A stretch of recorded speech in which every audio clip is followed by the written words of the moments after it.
Faraday presenta Ojos con Alergia y Picazón contra el Jardinero. Y el ganador es Faraday Extra Fuerte. Para aliviar la picazón de los ojos por alergia, actúa más rápido y supera a Claritin y Flonase aún a las 24 horas. Faraday, adelante.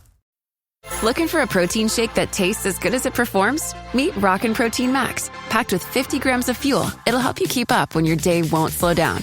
And because it's always creamy and never chalky, every sip tastes great. Even better, it's lactose-free and has 0 added sugar. It's not every day you find a protein shake you actually want to finish. Catch Rockin' Protein in the Dairy Cooler at a store near you. Rockin' Protein and Shamrock Farms are registered trademarks of Shamrock Foods Company. Hey, I like your new RAV4. Thanks, yours too. What does RAV stand for anyway? To me, it's the Remarkably Advanced Vehicle. Really? To me, it's the Runway Approved Vehicle for its amazing style. What about Remarkably Adaptable Vehicle because of its versatile cargo space? Or Really Admired Vehicle? Oh, or Really Awesome Vehicle. It really is the Recreational Activity Vehicle. The stylish 2026 Toyota RAV4 Limited. What's your RAV4? 3, 2, 1.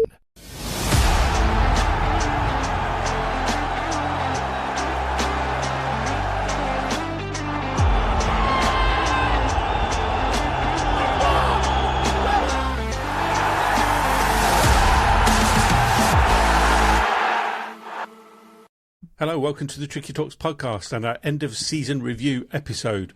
From the opening day right through to the final whistle of the campaign, Forest have taken supporters on a roller coaster ride filled with memorable wins, dramatic moments, 4 managers, big performances, extensions and plenty of talking points along the way.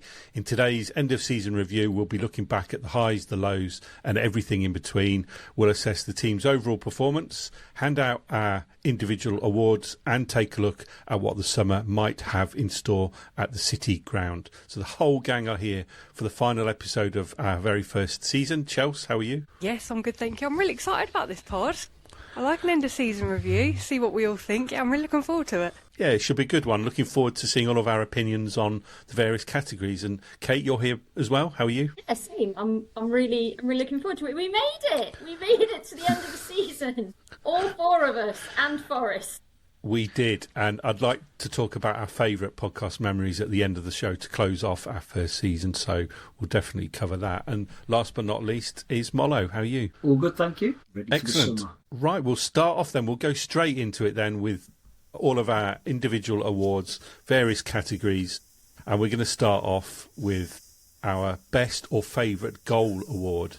And Kate, you were complaining that somebody has nicked yours already, so would you like to kick us off and fill us in?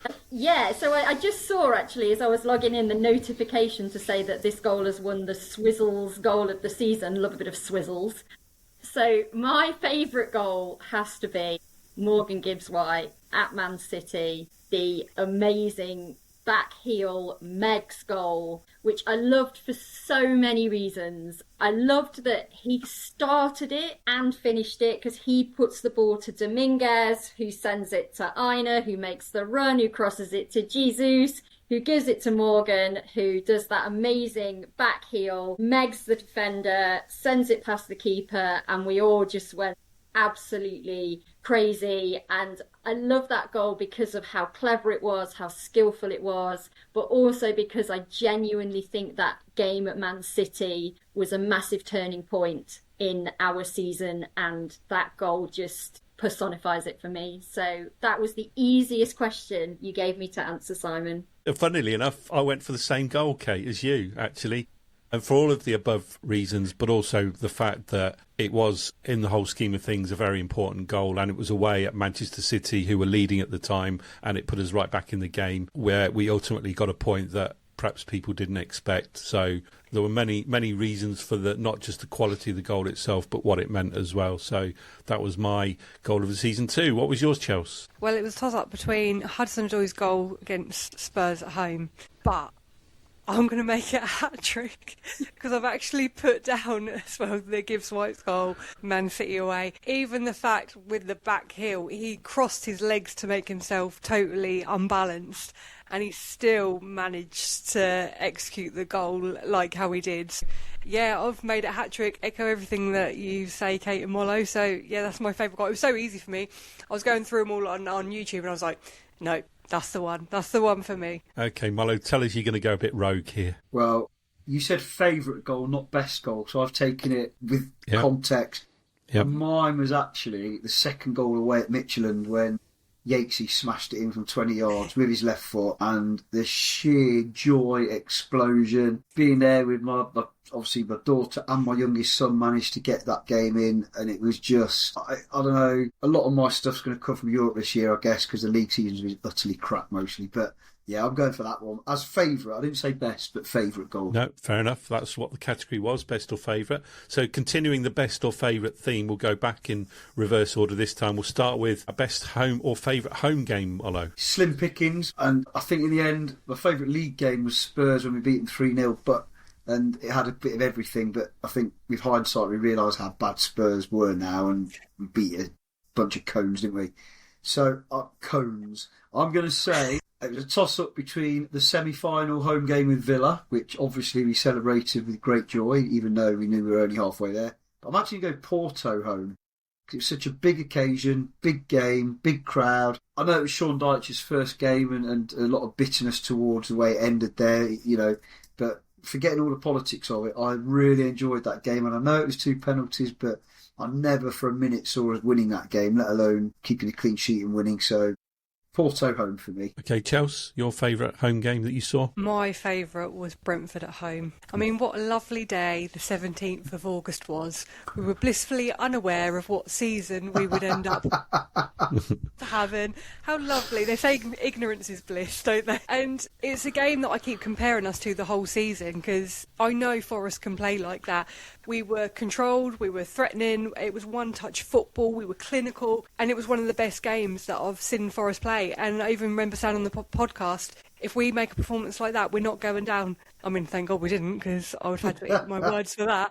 But that is, by far my best game this season. I enjoyed it so much, and I know that that's how Forest can play. So, yeah, that's my favourite. And Kate, where are you going on this one? Well, I'm going for the victory against the Cones. That's what I'm going for. So, again, I found this one quite easy because I just had such a good time that day. It was brilliant. Absolutely brilliant. And I think, I know that there's the argument that Spurs were crap, but you That's can not only... an argument. You're dealing in facts. No, they were, and I'm not. But you can only be what's in front of you. And what I loved about it was that complete team performance. You know, there were chances for Sangare, for Williams, for Jesus, and then Callum Hudson-Odoi scores 2 fantastic goals, and the second one was an absolute wonder goal from outside the box. It was a curler. It was that.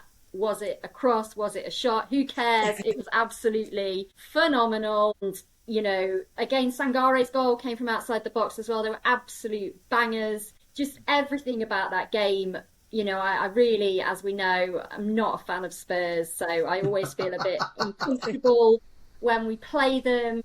And there was still a little bit of the whole, you know, Morgan Gibbs-White, Marinakis, he hates the Tottenham, all of that going on as well in the background. We didn't know that we were going to be in a relegation battle with them really at that point, although I suppose the signs were there. And it was just, I loved it. I had a great time that day. So for me, victory against the Cones. I think you had a great time, Kate, because you were sat next to me for that game. I think. Actually, can I change my answer? Yes. But you've been reading my notes, because that was my game that I'd put down as well, Kate. And the reason for thinking it, you're right, there have only been a handful worthy of any choice here, and that one I went for because at the time, you've already mentioned it, Kate, we didn't think we would be in a relegation dogfight, but we didn't think Spurs would necessarily be in one either. As it turned out, they were, but we didn't know that at the time. So as far as I was concerned, we were beating the Europa League champions 3-0 at home, and arguably what a lot of people regard as a top 6 club, although one could argue against that right now, but at the time, we hammered them 3-0. Sangari's goal in particular was one that sticks in the memory for me. I went for that same game. So what was your favourite away game or best away game, Kate? We'll go back round the other way. And I have mine written down. Please don't make it 3 out of 3 for the same as me. I mean, no guarantees, Simon. So now this one was so much harder because there have been some mega moments in terms of away days this season. The European ones, like, incredible, you know, there's the obvious ones, the Liverpools, the Chelsea, the Sun, all of those, just Brentford even, just some absolutely brilliant away days. I've had so much fun on the road this season, but I have gone for Midtjylland away, Simon, so I don't know if that's going to be the same as you. Hey! No. Because for me, that game personifies our season. So it started with my rant about Pereira and his team choices and his tiredness and his too many fixtures. And then we saw the team news and I went absolutely, well, I think Mollo saw me, I went mental. I was like, well, I might as well just go home now. So I went straight back into rant mode. And I just felt like, what, you know, it's all going to be over. And then the team come out and it starts with Yates nearly scoring that one, you know, that I think he hit the bar, didn't he? And it kind of almost snapped me out of it, woke me up. And the away end was brilliant at that game. Like, once everybody had got over reading the team news, there was just this sort of attitude of sod it, you know, we're here, let's go for it. And we sang and we were small in numbers, but it was, the atmosphere was incredible. And then to go on and it was, Minguez was the looping header, which almost felt like it happened in slow motion at the time. And you just sort of watched it go in and then it was like amazing. And then obviously Yates did score, didn't he? And that, to see Yates score in a game, absolutely just limbs is you know what I've written down, because we all just went absolutely crackers. And at that moment we were blooming lifting the trophy when that goal went in. You know, we were just, all of us just off to Istanbul, just sing. And then they bring it back and your heart goes down again and you think, oh my God, I can't believe this is going to happen. And then there was just that penalty shootout of the likes that you've just never seen before. Like, they just missed everything. And it was like the misses were just like, what is going on? And we were just clinical and we scored everything. SAS. Just everything about that game. And it's the first one as well that I think we were in such a state of like jubilation and jumble of emotion that we didn't book anything on the way home for the next game, which meant it cost us boatloads more for the next fixture. But we were just so in it, in that moment and in that vibe and in that place, that I just, yeah, I loved it.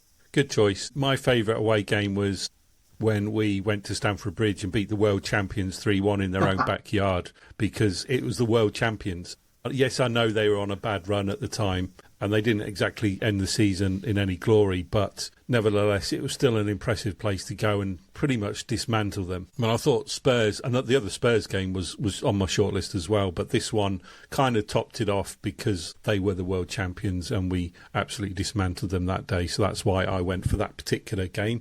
And Chelsea, what about yours? I was torn between Liverpool away, we won 3-0, but then I would have to say overall, like the whole context of everything would have to be when we beat Sunderland 5-0.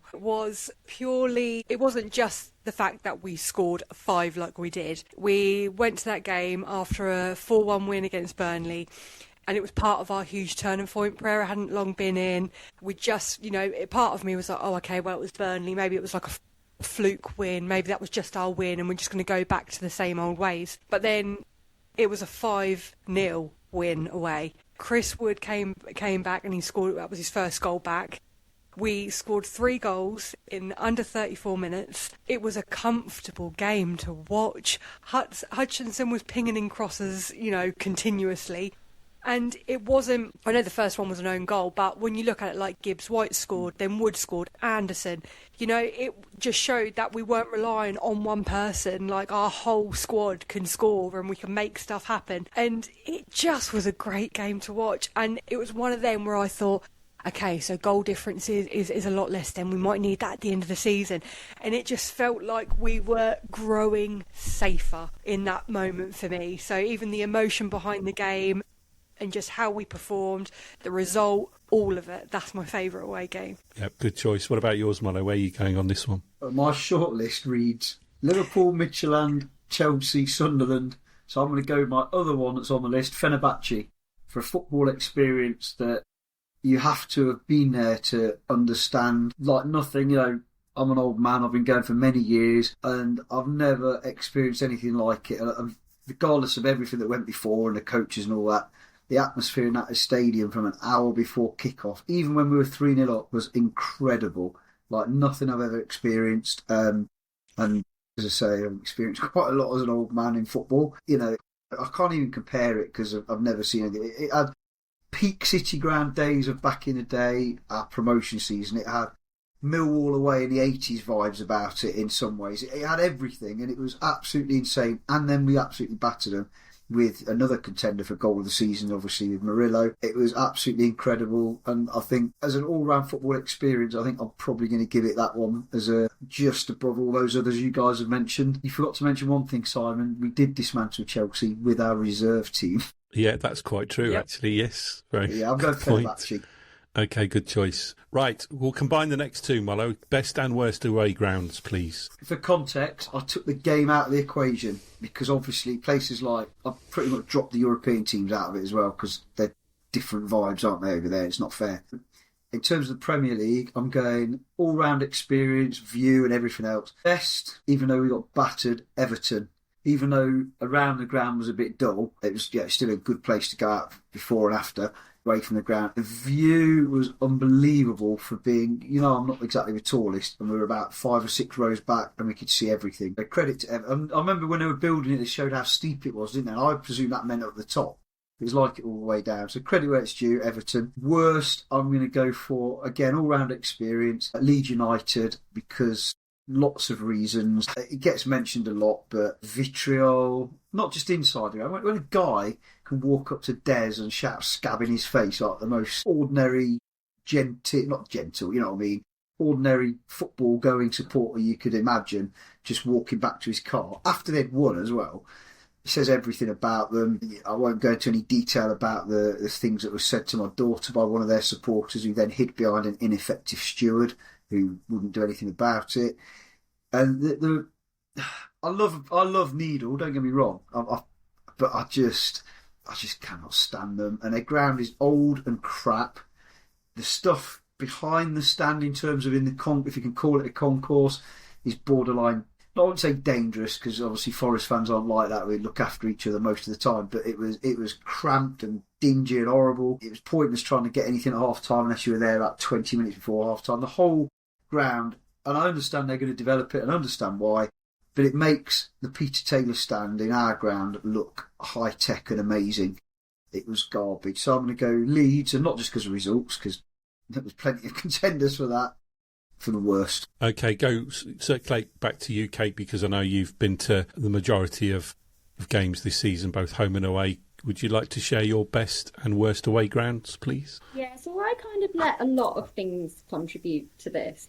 So I kind of had the TripAdvisor thing in terms of, accessibility and facilities, and toilets always important, especially ladies.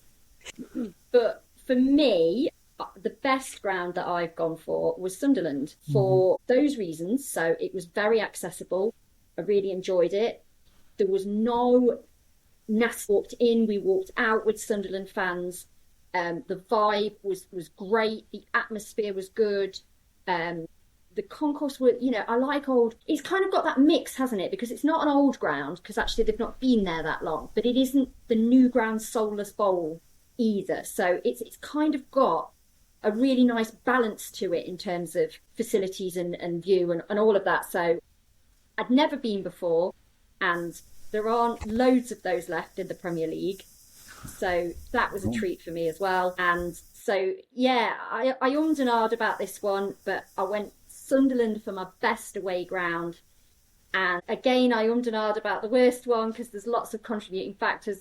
I will not miss going to West Ham. Awful ground. Well, it is, isn't it? It just is. It's an awful ground in terms of football. But I went for Bournemouth in the end, which I just, for all of those reasons, again, it was a bit of a pain to get to. The facilities weren't great. Like, when you're standing in it, it is just like being in a shed. Ilkeston Town. Yeah, it just isn't great, and we never win there. Ever. It's a bloody long way. And yeah, I had to go with Bournemouth. Not a fan. Still Fair enough. Right. I mean, for me, it's been a different season for me and Danny. Of course, I've managed to get to a few away games in the London area, thanks to you guys. So I appreciate that, of course, as always. But for me, the best one was Spurs. I've been there, not in terms of fans or the opposition team, but the stadium as a whole. I really liked it. Motto, I've been there before for the NFL games. It's the best NFL ground in the world, but it's a rubbish football ground. I do have kind of an affinity for it from an NFL perspective, so I do like it, have to admit. The worst one, though, you mentioned it, Kate, West Ham. I know for a football, it's not a football stadium by any means. It's a soulless bowl. I know West Ham fans don't even like it themselves, so if they don't like it, how can they expect visiting supporters to like it either? You're just so far away from the pitch, and the way the upper tier and the lower tier are so far apart from each other is just an awful design, really. Don't you think as well? Also, the walk up to it is so good, and then you get in and it's so bad. Walking up to an Olympic stadium looks quite good, doesn't it? Do you follow what I mean there? Yeah, that's the thing. It's the legacy of the stadium and what was hosted there, and that's the appeal. But you're right. Once you get inside, it's still got that feeling of an Olympic athletics stadium, hasn't it? Even though there is no track anymore. So disappointing, but we won't miss that one. Right. And Chelsea, would you like to offer an opinion on best and worst away grounds? I haven't been to them, Simon, so I can't comment, I'm afraid. Can't get a ticket. So I know I can't get a ticket. I can't go. So yeah, I'll agree with Kate and Molo and Simon. I'll agree. Okay. I'll agree with you all. Well, take us on the next one for most improved player then, Chelsea. Who have you gone for most improved? Well, obviously, I'm trying to compare from like last season to this season. That's what I'm trying to get my head around. So I'm going to go with Molo might disown me because that's his favourite player of all time ever in the world. I'm going to go with Sangari. Sorry, Molo. No. Huh? No. Sorry. I've got to remember, like you said, you've got to compare to the previous couple of seasons without a shadow of a doubt. Yeah, and I agree with what your argument is, 100%. Yeah, and I was looking at like he was ever present when he's fit. Last season, when you look at him, he got a lot of stick because of how he was performing. He wasn't going in for those challenges. I know he had injuries and illnesses and that, and I'm not taking that away from him. But you could just tell he didn't know where he was fitting in the squad, and it was very clear on the pitch that he felt that way. But this season as well, I've noticed like the improvement on him. He's a lot more instrumental in games.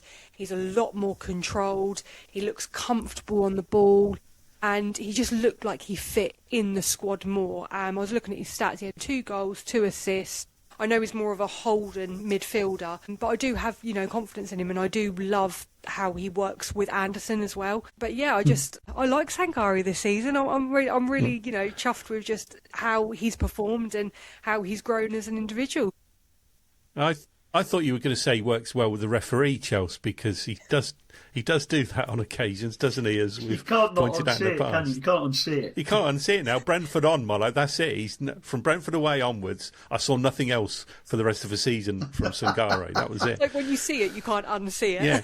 So, but I kind of thought to myself along your lines, Chelsea, like, comparing season on season, how would you go about doing that? And of course, you can't do that for the bucket loads of new signings that have come in, because that reduces your pool of players that I felt I could select from in terms of looking at most improved. So I actually looked at it in season and thought to myself, okay, well, who started off not so great but grew into the team, grew into their role, and by the end of the season were making some really good contributions. And that's the way I looked at this, and I gave it to Jekunya, because I think back to the Wrexham game where Deitch came out and slagged off pretty much everybody who played that night, and Jair Cunha was in the team that night, and he didn't exactly cover himself in glory. And I do remember the WhatsApp groups. We kicked off, didn't we? So I wouldn't be surprised if Jair Cunha doesn't play again, sort of thing. But he did, and he came in and he did really well. And by the end of the season, we were talking about him being ahead of Morato in the pecking order. So for me, that's where I looked at most improved player, and I gave it to Jair Cunha. So what about you, Kate? Who's your most improved? It's one quite difficult. Quite a difficult one to answer, isn't it? But I landed in the end on Dominguez, because I feel like Dominguez this season has come into the conversation a lot more. He's shown us a lot more about not just who he is, but who he could be. And I still don't think we're there with him yet in terms of how good he could be. I don't even know if we're quite playing him where we should be all the time at the moment, but that's just been the nature of our season. And I think you've gone from not really, well, maybe this is just me. I always talk about the players that I notice. He's gone from being a player that I didn't really notice a lot. And actually, he played more than I'd realised in previous seasons as well. To this season, knowing that I'm getting somebody that's going to come on and work hard and make a difference. And he's had some great moments this season. You've already mentioned one of them in that goal at Midtjylland, which was a fantastic goal. And I just think, again, he's another one of those that in a really tough season hasn't caused me moments of anxiety or worry, really. I trust him, and I think he's on the rise. So I feel that's why I landed on Dominguez for that one. Okay, good choice. Mollo, who are you going to wrap us up with on this category? Well, throw me there, because you said from the start of the season, improvement through the season, which I thought was an interesting one. And I can't disagree with what anyone said so far. I'm going to shock you, because I've looked at previous seasons. Most improved for me, he was a 1 out of 10 at best, and maybe a 2 out of 10 in previous 2 years, and he's got himself up to about a 6 out of 10 maybe overall, with some very good games along the way. So I'm actually going to go for Ibrahim Sangare as our most improved. But the proviso is, if I score 10 in darts, and then the next week I get 30, I'm still not a very good darts player. But, sorry, and to pick up on something that you said there, what was it, 2 goals and 1 assist or something? How many tackles did he win? Because that won't be very good either. And yep. I'm going to be controversial and say, I hate us. It's going to be brutal the way it's going to come out. I don't think he does work well with Anderson, and I think Kate's alluded to it about how good Anderson's looked alongside Dominguez. Anderson has carried his workload, because Sangare is brilliant at certain things at certain times. We just don't see enough of it. However, that's not the category. Most improved, gone from being a complete 30 million flop waste of money to someone that if we were sensible this summer we might get our money back for, and a bit more. And all this talk of a new contract is terrifying that you hear some people saying. But there we go. Sangare, most improved. Okay, interesting. Love your reaction, Chelsea. Right, moving on. Yes, my lad. We'll start with our best signing, and I'm going to start off on this one because notice I didn't say best new signing. I said best signing. So you know exactly where I'm going. Chelsea's guessed and Mollo has guessed for sure. And the best signing for me was Morgan Gibbs-White at the beginning of the season, because his quality speaks for himself, doesn't it? Especially towards the end of the season. I don't really need to justify that. We all know how well he's been played. But for me, that was the best signing of the season. Now, you can't change your mind, guys, if you've already written it down. We need to know your best new signing is, though, Simon, in the interests of fair play. The best new signing, I would probably go with Jesus, off the top of my head. Do you remember when we were talking about this at the beginning of the season, and I think one of the categories you gave was most approved or something, and I put Morgan Gibbs-White in that because of all the stuff around him re-signing and everything that we needed and all the expectation that brought on his shoulders. And hasn't he just lived up to that and surpassed it and smashed it beyond our wildest dreams? Yeah, who was yours then, Kate? So I went for Jesus because, again, I think he's had a really up and down season. He came in, we immediately asked an awful lot of him because of what happened with Chris Wood. We had lots of conversations about him, all the things that he offers aside from scoring goals, but that a striker needs to score goals. And, now as we've come to the end of the season and very much since Vitor Pereira took over, he does seem to now be the player that we hoped that he would be when we were debating whether or not he was a good signing, and now we look to next season with, you know, some real excitement around what this guy is going to bring and how he could potentially flourish, because he is, as we've said before, you know, he is a complete player potentially and could be something very, very special. And I think whereas he's had that difficult start, we are now starting to see something quite exciting. So that's why I went for Igor Jesus. Excellent. Molo, who's yours? I looked at it a different way. I looked at what we paid and what we could get for them now, and how much they contribute to the team, and come up with the exact same answer as Igor Jesus. We paid 10 million for him. That gets you almost nothing, doesn't it, in this country? To get a guy, and Kate's already said he wasn't perfect, or of course he wasn't, but for 10 million quid to get a guy to play all those Premier League games, did really well in Europe, led the line really well. Just as importantly, he actually relatively quickly settled into English football, considering where he came from.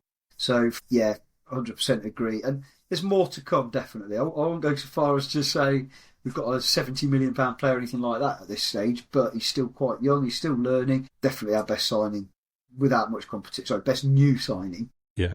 Okay, Chelsea, who's yours, please? Well, in my notes, Simon, I put, can I say Gibbs White for not going to Spurs and signing a new contract, or is that cheating? I had got that written down in my notes.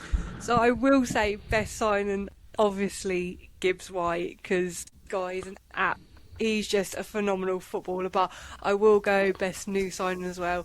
I am going to make it 4 for the new signing of Jesus. I think he took a little bit to settle in, to just kind of get his mark and just to see like where he fits in.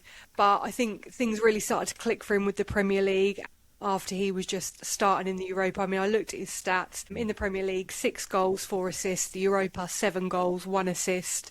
He's really hard working. You can tell he is such a team player. And okay, what Molo said, the price that we paid for him and what he's actually delivering to the squad is fantastic. And we've got to thank him for that. So he would definitely be my best new signing. Yeah, great minds and all of that, Chelsea. Great minds. Oh yes. Right, the next couple of categories we'll do really quickly because we need to catch up on time a little bit. So, and they're not the most glamorous of categories. We'll start off with worst signing, Chelsea. Just very quickly, who's your worst signing? Zinchenko, because he didn't really do anything. Fair enough. Molo? Zinchenko. Yeah. Kate? Lorenzo Luca. Yeah, Lorenzo Luca for me as well. Bye-bye. I think he was filled with promise with that goal at Leeds, but nah, not for me. Sorry. Yeah, but that goal at Leeds means he did more than Zinchenko ever did. Yeah, true. Most disappointing player, again, it's not the most glamorous. We don't want to say anything too bad, but Chelsea, most disappointing player for you? Douglas Luiz didn't live up to expectations. So yeah, you know what? He didn't even cross my mind, Chelsea. That's how much of an impression he made, I think. But that speaks volumes. Yeah, I'm going to go for Callum Hudson-Odoi. I thought he was disappointing this season. I expected more from him. And to be honest, and Molo, you look shocked. I think he offers the team so much more than just the goals and assists, which he's also got. The way he held onto the ball when we need him to. But anyway, it's a game of opinions. It is. I didn't say he was a bad player. I said for me, he was the most disappointing because I expected more. So who's yours? Sangare, based on the Brentford performance. No, based on the Brentford performance where... Granted, Brentford didn't really turn up, but he dominated the game. He put in seemed to dominate the midfield, and he never replicated that again for the whole. In fact, it was only the first half, really, if we're honest. He only replicated it once in the whole of the rest of the season. That was when Tottenham didn't turn up either. I think he's a very, very good player when he's given space to play, but you don't get that in the Premier League. So a lot of the time he struggles. I like it. He's your most improved player, but he's also your most disappointing. Yeah. God knows what you thought of him at the beginning of the season. It was that 1 and 2 out of 10, wasn't it? Nobody would argue with that, though, would they? No. They watched him play in the first 2 years. Right, Kate, who's yours? So me, I went McAtee, and that's because I think there's a lot of potential there, and I don't know whether it's that he doesn't suit us. I don't know whether it's that he didn't get the opportunities, but I had high hopes for him. And that very first time we saw him play, we spoke about that amazing first touch, and that I thought, wow, this could be this could be quite something, and he just hasn't reached it. And there've been games where we've seen glimmers of it, and then there've been games where he's just been so off it that you just think, what is going on here? So, yeah, for me, McAtee. There are a couple of categories coming up that I do want to spend a little bit more time on, so we'll quickly rattle through the next couple, starting with Kate, your unsung hero. I'm going Stefan Ortega for unsung hero, because he was brilliant in the Europa, and actually I think is a contender to be our number one keeper. I think in lots of areas then that he's better than Sells, and I wasn't expecting that necessarily. And I don't think he did anything wrong, and yet I don't think he was ever really in that conversation to become the number one keeper. So that, for me, unsung hero is Stefan Ortega. I hope keep him. Yeah, good one. Molo, your unsung hero? It's Sangare, isn't it? no, it's verging on that. Sound like a bullion. For me, I'm saying unsung hero, but I'm sort of getting a feeling a lot more people appreciate him now than they ever did. But I'm going Dominguez, because he seems to be the first person dropped when we need to change anything. And I've never particularly heard him complain. And then when he's back in the side, you can say the same for Yates to some extent, but when he's back in the side, he does a great job. And I just think that good run we had towards the end of the season coincided with him playing alongside. I think he got the best out of Anderson. He gave out to do what he does going forward, as well as the amazing stuff he does in that midfield. But he didn't start the last couple of games, I don't think, if I remember rightly. So for me, Dominguez. Yeah, I'm going to go Dominguez as well for all of those reasons. Chelsea, who are you going for? Boys v girls, I'm going with Ortega. With Forest, we always seem to have this amazing keeper and then one with unsafe hands and rubbish with their feet. That's what it seems to always be with Forest. And then Ortega came in and it's like, wow, now we've got two pairs of safe hands. He's great under pressure and done absolutely phenomenal in the Europa. But, he breeds confidence in the defence because we were more exposed without Milenkovic and Murillo when they were resting. So, yeah, I just think he's just been our unsung hero. We haven't actually signed him, though, have we? He's not our player anymore, is he? Well, he was a loan signing, wasn't he? Yeah. To the end of the season. I'd be mad not to sign him. I know. Depends whether he wants, how much guarantee there is of first-team football, given the reduced fixture list now for next season. So Kate's alluded to it, though, in that he's good enough to challenge. He's clearly not just a number two in the way others have been. He's good enough to challenge and, a bit like the Hans Seegers, Steve Sutton situation years ago. But anyway. Okay, moving on. The next category I want to go to is the young player of the season, Chelsea. Who have you got down for young player of the season? Anderson. That's my young player of the season. Without a doubt. I'm not going to go too much into it because I've got to plead a case. You so have. I will go later. Park that one then. And Kate, who's your young player of the season? Anderson. It's Anderson. Just 23. Quite difficult because some of them were older than I thought, and I don't know quite how young you have to be. Yeah, well, you're right. FA rules, it's under 21, isn't it? In the PFA, so I stuck to that.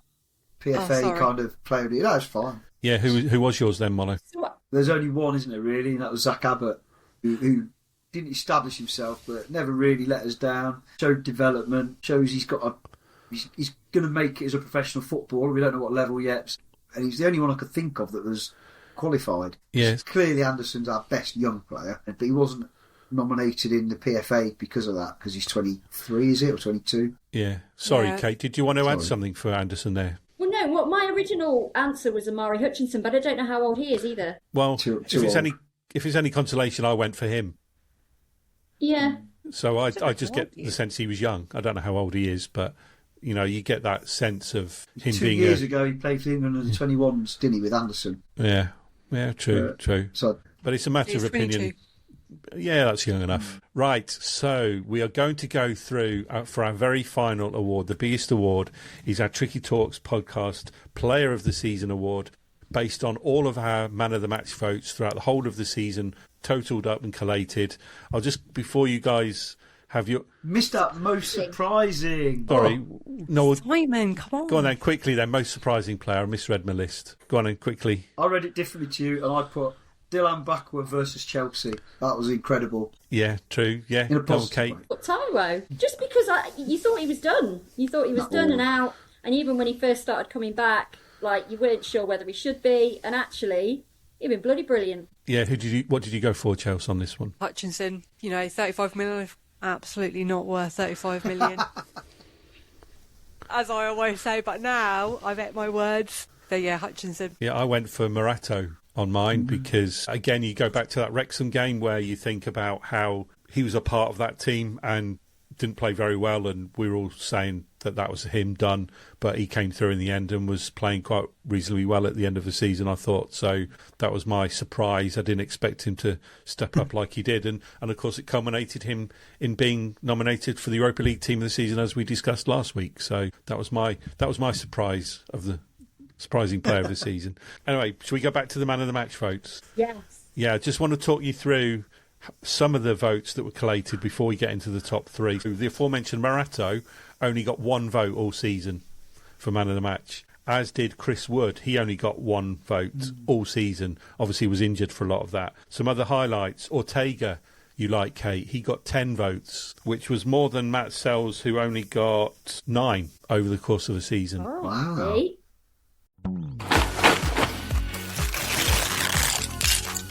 I love it! A Lego set is a gift that always clicks. And clicks. So beautiful. And clicks. For kids who love to create, choose a Lego set. A gift that always clicks. Your old favourite Molo Sangari got 6, and my most disappointing player, Hudson Odoi, only got 5 throughout the whole season. Oh, you've been using the stats to your advantage. And I didn't, actually. I didn't. And there's some other highlights very quickly. Dominguez got 6, Jair Cunha got 2, and Lorenzo Luca got 3, would you believe? So All that in must one surely game. have been in one game, yeah. But that leaves us to our top 3, and Kate, you're going to plead the case for Nico Williams, why he should get our player of the season before I reveal the final scores. Just very quickly, a couple of minutes. Okay. Nico Williams is our Mr. Consistent, and in a season that has been anything but consistent, that has been stop-start, reset, can't believe this is happening. He has maintained that consistency throughout, which is quite impressive in itself under 4 different managers and that intense amount of pressure. He's made 37 appearances, scored 2 goals, 3 assists, 121 completed crosses, this is my favourite, 1,300 completed passes, which is an 82% rate, which I think is pretty good, 3,206 minutes played and 96 tackles, and that's just in the Premier League. So the guy is a machine and I love him, and Nico Williams is always my favourite. So vote Nico. So Kate loves Nico, Chelsea. You love Anderson. Yeah, I so do. tell the group and the listeners why Anderson should be player of the season for us. The fact that I'm even pleading his case, football does the talking and speaks absolutely volumes on the pitch. His energy, his maturity, his technicality, he just knows when to take his foot off the gas, he knows when to go for it.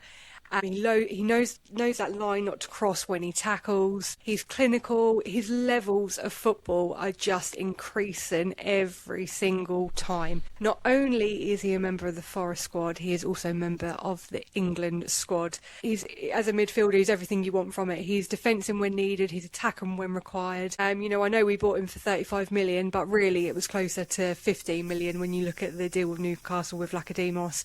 And when you look at it, a £15 million player really can play the way that he does. And lastly, I just want to say, out of everything that he was going on with his personal life, he still maintained that professionalism. He still came out. He still played to the level that he was.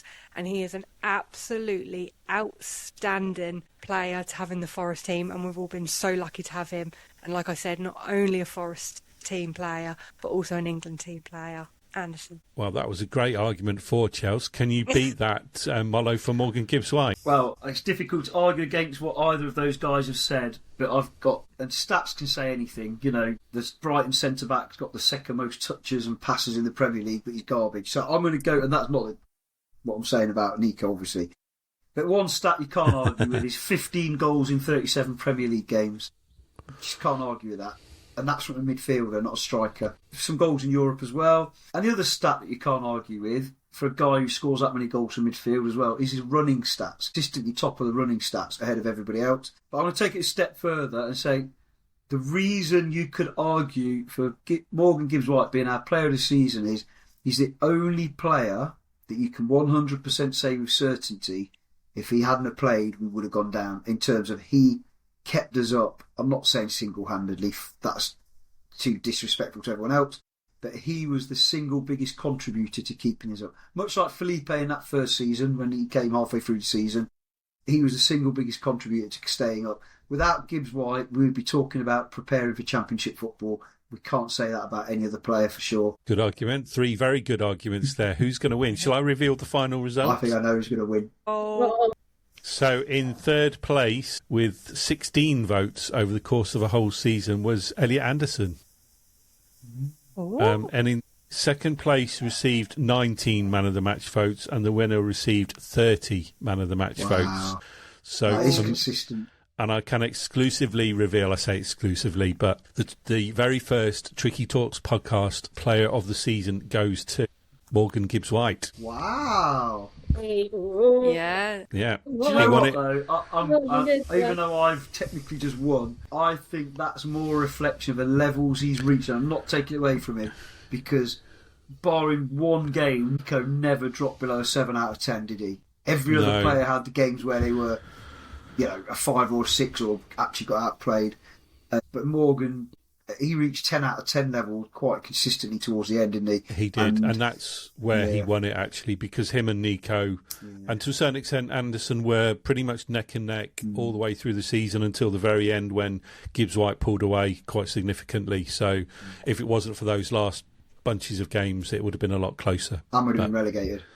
Yeah, exactly. And I'm going to say in Chelsea's defence, and this is bizarre, that Elliot Anderson is actually our best footballer all round. And I think sometimes when we're looking at man of the match, we take him for granted, where he's perhaps had a 7 out of 10 game for him, which is still better than anybody else from most teams. But those are the 3 we need to keep.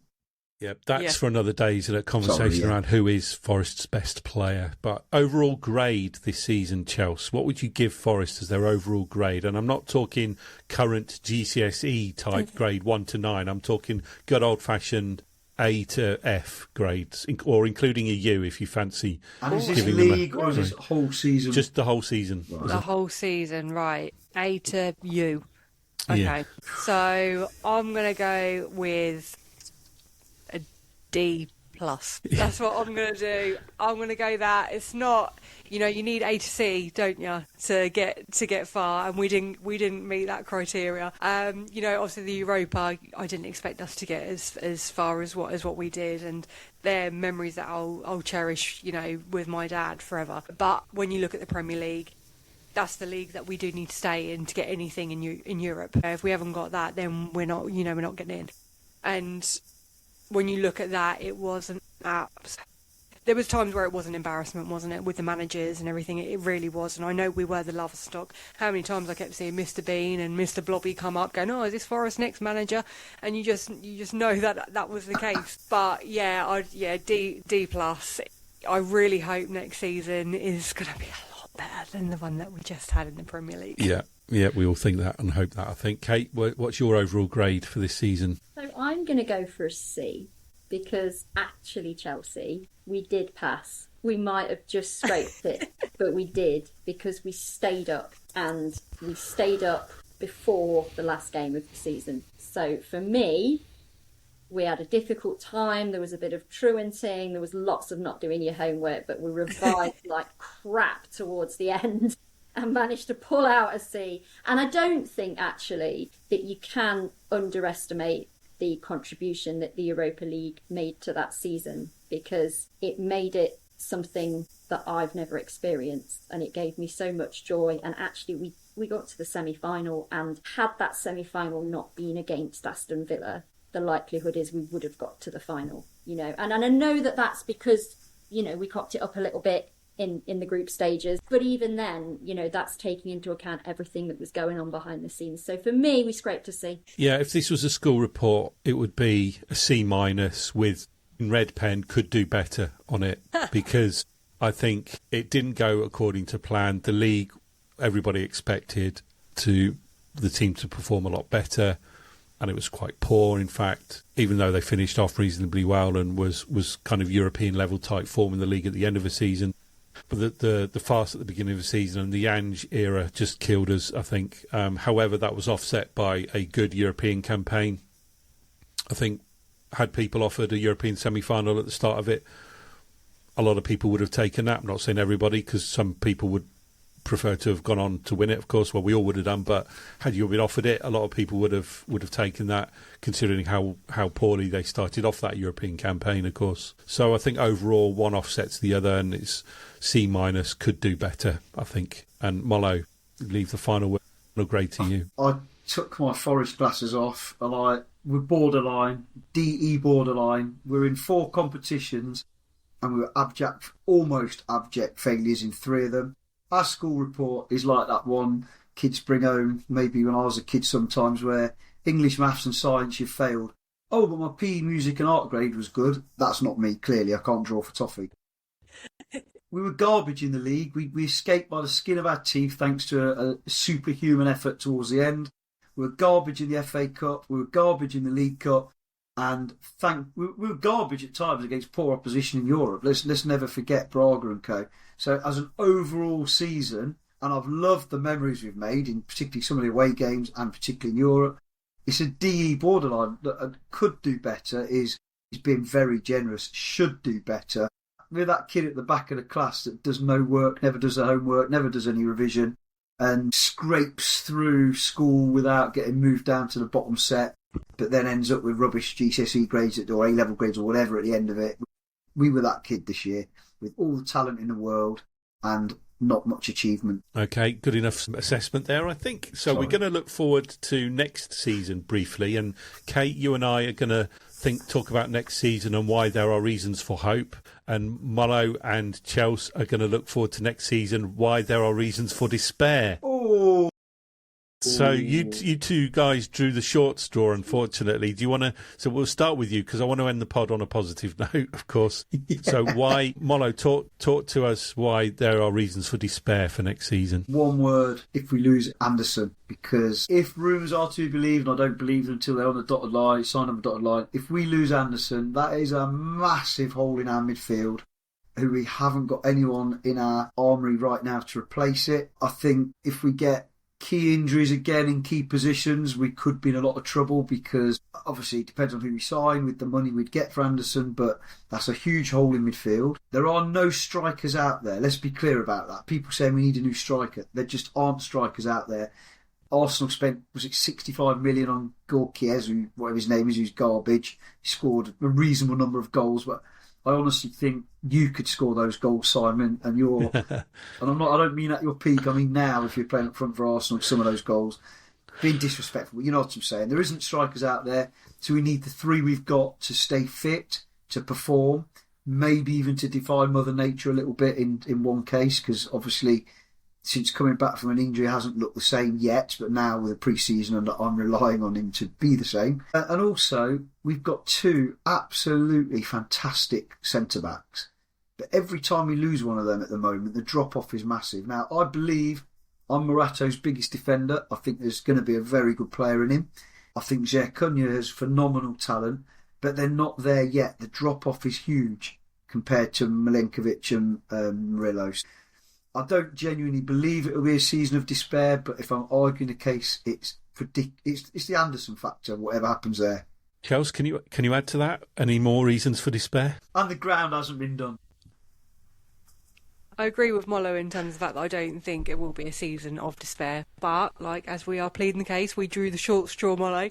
So I'm going to say that we have a lot of very high value, as in high value to Forest, players that are definitely in the shop window, Anderson being one of them. And it is very clear that there'll be a lot of interest in players, and if we do have the likes of Anderson go, for example, who are we going to have to replace him?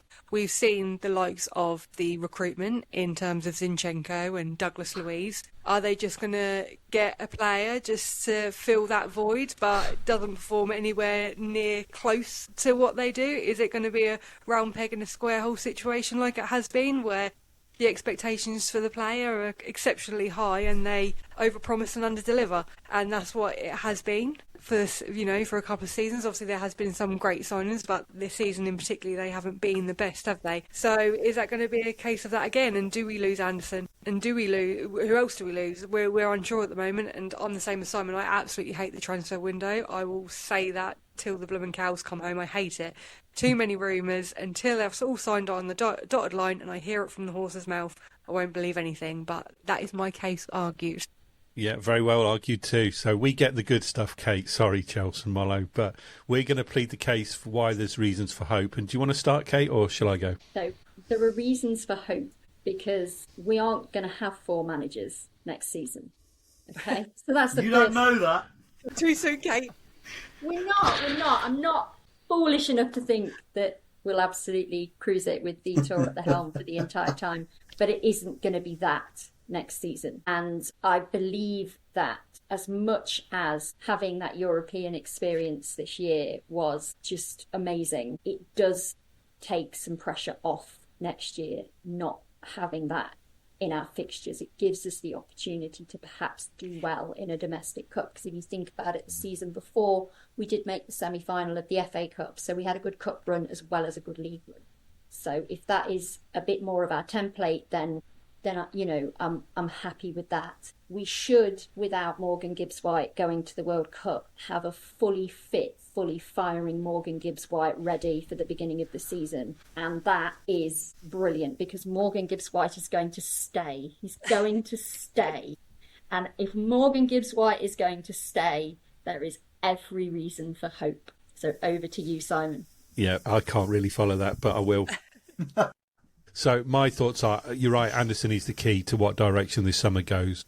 But for now, he's a Forest player, so let's assume he's a Forest player. And that I look at that team and think they've got a really good spine. They've got really good goalkeeper, and you've got Milenkovic and Murillo in front of them, and you've got Anderson and Gibbs-White in front of them, and you've got Jesus and Wood in front of them. So they've got a really good spine to work with. But I also look at the other teams. I look at the teams that have come up, Ipswich, Coventry, Hull. I look at the teams in Europe, Brighton, Bournemouth, Sunderland, Palace, Leeds. I look at Fulham, who have lost their manager. Don't know what direction they're going to go. And I look at Spurs and think, well, they're still very Spursy. They've been 17th the last couple of years. Are they going to make any progress? So if you think about Forest, have the potential to be better than all of those teams. Yeah, they're going to be ups and downs along the way, but not everything is going to be plain sailing. But all things being equal, Forest have got an opportunity to be better than all of those teams, especially the teams that are in Europe. We know how difficult that they're going to find it. So you take all of that into account, and if Forest can finish above all of those group of teams, they're already in 10th or 11th place in the league. And that is on the cusp of qualifying for European football once again. The route to that, of course, you can't guarantee anything through the league, is through a cup. And I genuinely believe, without the added complication of a bucket load of Europa League or Conference League fixtures, Forest can afford to play their best 11 more often than not in the league and the cups next season. That's why I'm thinking there is reason for hope in that. I said at the beginning of the season, progress for me would be a cup win. We've lost 3 semi-finals in 3 years now. The next step is to win a cup and get that monkey off our back, if you like, win a semi-final, get to a final and bring a trophy back to the City Ground, because that for me is what we should be aiming for. So that's why I think there are reasons for hope next season. Right, that's it. That's all of our awards now completed. I hope everybody enjoyed it. We're going to finish off though with some of our favourite Tricky Talks podcast memories from season 1. And Chelsea, we'll start with you. It's been a great season. I've thoroughly enjoyed it personally. But what are your favourite memories from the podcast? For this season? Well, I did think I absolutely loved Mollo's statement. Looked back at that clip. It was when he said, and I would like to apologise. He went quite serious.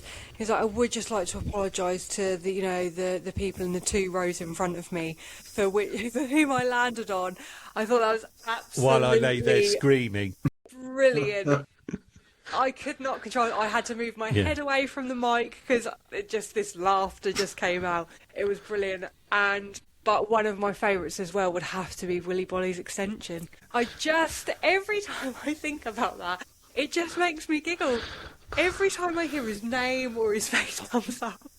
I just think about Willy Bolly's extension. So yeah, it's quite in my brain quite a lot apparently now. So Yeah.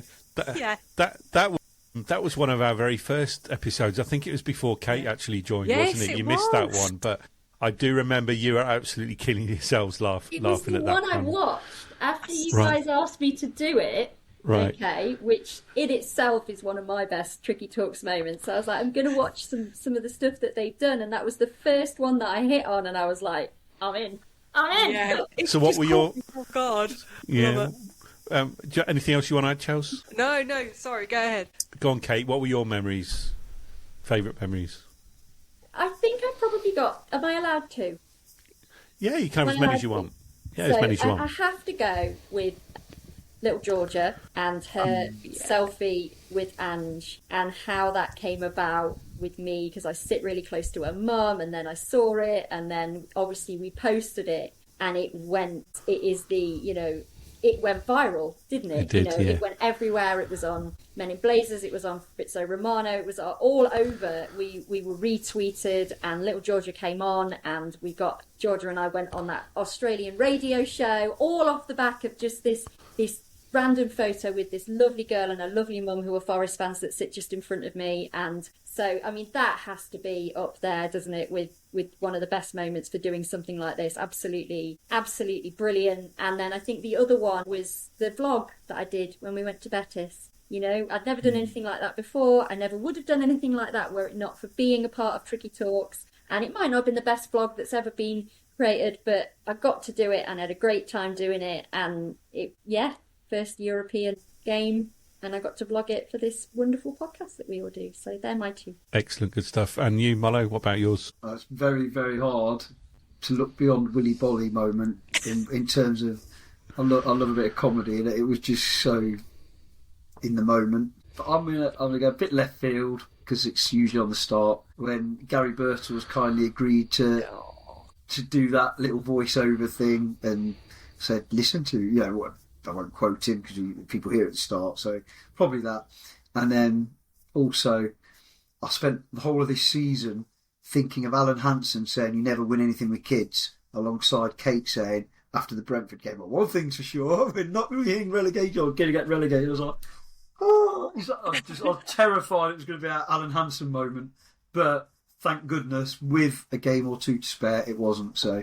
But I think I've learnt a lot what not to say and when not to celebrate in public eye officially. But yeah, no, it's just been. I mean, it's just the only difference is we haven't got a drink here, having a pint. It's just like talking Forest in the pub, isn't it? Without the swear words. Yeah, it is. Obviously not from me. Yeah. My favourite memories, and I've got a few, is obviously Willie's extension was the top of the list I've written down, and going viral on X twice, fairly on in the season. We went viral after posting the clip about Nuno just before he left. And then the Ange clip got 4.9 million views on X and was 5.2 thousand likes, I think. So that was great to see. Getting an opportunity to go on Sky Sports News through the podcast at 6:30 one morning was something I would never even thought about doing, or never mind having the guts to do it. But most of all, I think the thing that strikes me is renewing a friendship that spans over 40 years with you, Mollo, because we've known each other for such a long time, and obviously you've been living close to me, and then you've moved away, and renewing that acquaintance has been really good. But also meeting two people who I've not met before, who I now consider my friends in Chelsea and you, Kate. So that for me has been the highlights, and getting to have this little Forest family that we can talk Forest each and every week has been absolutely amazing. So I just want to say thank you to all of you for being part of the podcast. Simon. My hay fever's getting really bad now. Yeah. Playoff vibes.